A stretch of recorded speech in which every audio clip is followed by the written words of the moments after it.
El 26 de octubre de 1553, Miguel Servet fue declarado culpable de herejía y condenado a morir en la hoguera. Al día siguiente, fue encadenado a un poste en la ciudad de Ginebra. A sus pies había pilas de madera, listas para arder. ¿Qué crimen había cometido? Servet amaba las verdades de la Biblia, pero se daba cuenta de que lo que había aprendido en ella no coincidía con las enseñanzas de la Iglesia. Miguel Servet murió lentamente, pero nunca dejó de creer que la Biblia era la palabra de Dios. Aquella no era la primera vez en que se utilizaba el fuego para disuadir o destruir a quienes amaban la Biblia y sus enseñanzas. A través de la historia, la Biblia ha sido blanco de ataques. Imperios han intentado destruirla y líderes religiosos han procurado esconderla. Pero aún bajo amenaza de muerte y ante la oposición, muchos han arriesgado su reputación y la vida con tal de protegerla. La Biblia se completó alrededor del año 98 de nuestra era. Para entonces, la mayoría de los cristianos, si no es que todos, vivían en territorios del Imperio Romano. En el año 284, comenzó el reinado del emperador romano Diocleciano. El Dr. Peter Williams trabaja en el Centro de Investigación sobre Temas Bíblicos Tyndale House. Roma no era tolerante con las personas que no fueran partidarias de la religión romana. Diocleciano instigó una persecución organizada en contra de los cristianos. Quizás estemos hablando de la persecución más sistemática que cualquier emperador romano haya emprendido. Diocleciano tampoco toleraba los libros de los cristianos, por lo que deseaba destruir tanto las Biblias como las copias de los libros bíblicos. Se trató de un intento formal de destruir el cristianismo. Dublín, Irlanda. Ante semejante oposición, pudiera parecer imposible que la Biblia y el cristianismo sobrevivieran. ¿Cómo pudieron los escritos bíblicos superar ataques tan intensos? Aquí en Dublín empezaremos a descubrirlo. Me reuniré con Jessica Baldwin, la responsable de administrar las colecciones de la biblioteca Chester Beatty. Esta biblioteca alberga 3 papiros muy importantes, conocidos como P45, P46 y P47, que se cree que datan del siglo III. Son algunos de los manuscritos más antiguos del Nuevo Testamento. Este es el papiro Chester Beatty número 2, que también se conoce como P46. Es la copia más antigua que ha sobrevivido de las epístolas paulinas. Aunque el término papiro es relativamente conocido, no se puede tener una idea clara de cómo es sino hasta que se ven los manuscritos. El papiro se producía en Egipto, a partir de la médula del tallo de la planta de papiro. ¡Qué interesante! Parece haber un doblez en el centro de la hoja. Estos eran manuscritos de tamaño considerable. No eran simples rollos que se enrollaban y desenrollaban. Tanto para los estudiosos como para la comunidad que tanto valoraba estos documentos, tenerlos en forma de códice les permitía pasar las páginas hasta llegar al pasaje deseado. Se podía leer, meditar en su contenido y entenderlo. El profesor McGing me mostró más detalles de los manuscritos. Estos escritos eran de la más alta calidad. Vemos claramente que se trata de los 4 evangelios y del libro de Hechos. Las letras se encuentran perfectamente separadas. Se puede observar que los bellos trazos están dispuestos de forma muy elegante. El trabajo en sí mismo es un testimonio de la fe de quienes lo llevaron a cabo. Era una tarea muy significativa, una que debía realizarse con seriedad y precisión, sin dejar de lado la belleza. Sobrevivieron porque estaban bajo tierra, dentro de un jarrón de cerámica. Es obvio que alguien cuidó muy bien de los manuscritos. De otra forma, no estarían en estas condiciones. Quien quiera que los haya protegido, demostró que amaba la Biblia. Ahora bien, a medida que pasaron los siglos, la Biblia enfrentó nuevos ataques. Inglaterra. Tyndale fue la primera persona que hizo el esfuerzo de traducir la Biblia al inglés a partir de las lenguas originales. Tyndale nació a finales del siglo XV, en la zona de Gloucestershire. Luego, En Oxford se formó como sacerdote. En el siglo XV había enconada oposición a la idea de que la palabra de Dios estuviera al alcance del pueblo en general. La gente escuchaba la Biblia en latín en la iglesia donde el sacerdote la traducía para ellos, pero no tenían acceso a ella directamente. A Tyndale no le permitieron trabajar en su traducción en Inglaterra. Pidió permiso al obispo de Londres para traducir el Nuevo Testamento al inglés a partir del griego, el texto original, pero no se lo concedió. Londres, Inglaterra. La oposición a que se tradujese la Biblia era tan fuerte que Tyndale escribió tiempo después que no había lugar en Inglaterra donde hacerla. Con la ayuda de mercaderes que apoyaban su causa, Tyndale huyó hacia Alemania, donde le sería más fácil trabajar en su traducción al inglés del Nuevo Testamento.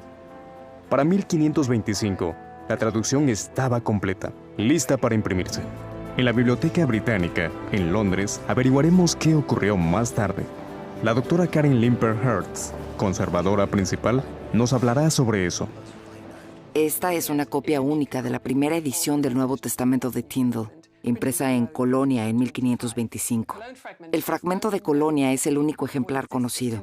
Que se trate de un fragmento indica que traducir era arriesgado. Después de beber varias copas, el encargado de la imprenta le contó a alguien que estaba imprimiendo un Nuevo Testamento proluterano en inglés para un hombre de apellido Tyndale. Eso llegó a oídos de las autoridades y se hizo una redada en la imprenta. Tyndale y sus socios huyeron, así que esto es lo único que queda hoy. Se fueron por el río Rin hasta Worms. Solo pudieron producir una parte de Mateo. Su trabajo era muy peligroso. Las primeras copias completas de la traducción de las escrituras griegas cristianas de Tyndale se imprimieron en Worms, Alemania, en 1526. La tirada fue de al menos 3.000 ejemplares. Amberes, Bélgica.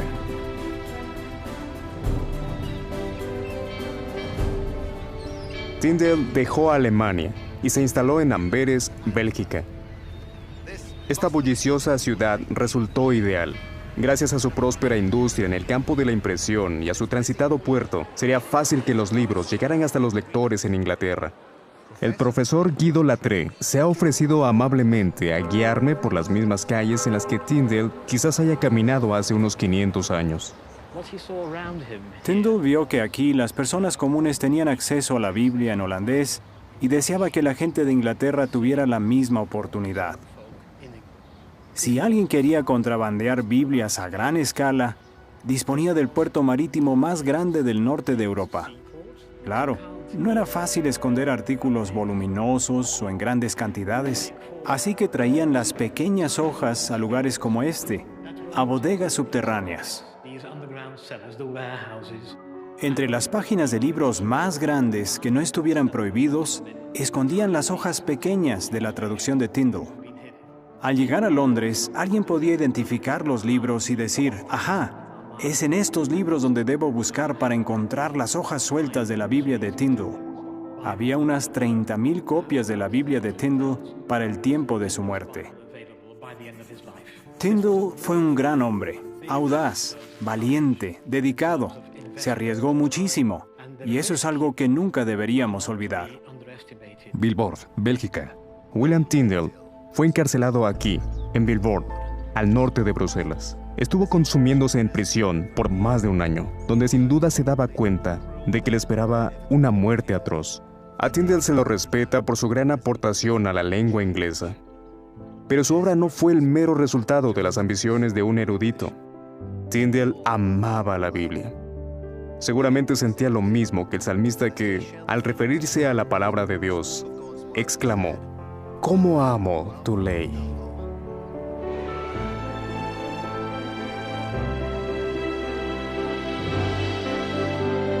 Norte de España.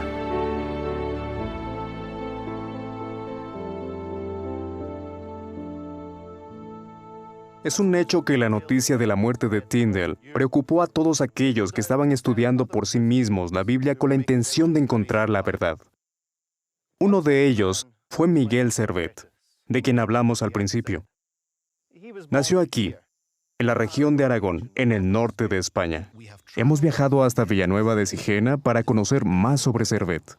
Sergio Baches es el director del Instituto de Estudios Sigenenses Miguel Servet, que administra un museo cuya sede es la casa donde se cree que Servet creció.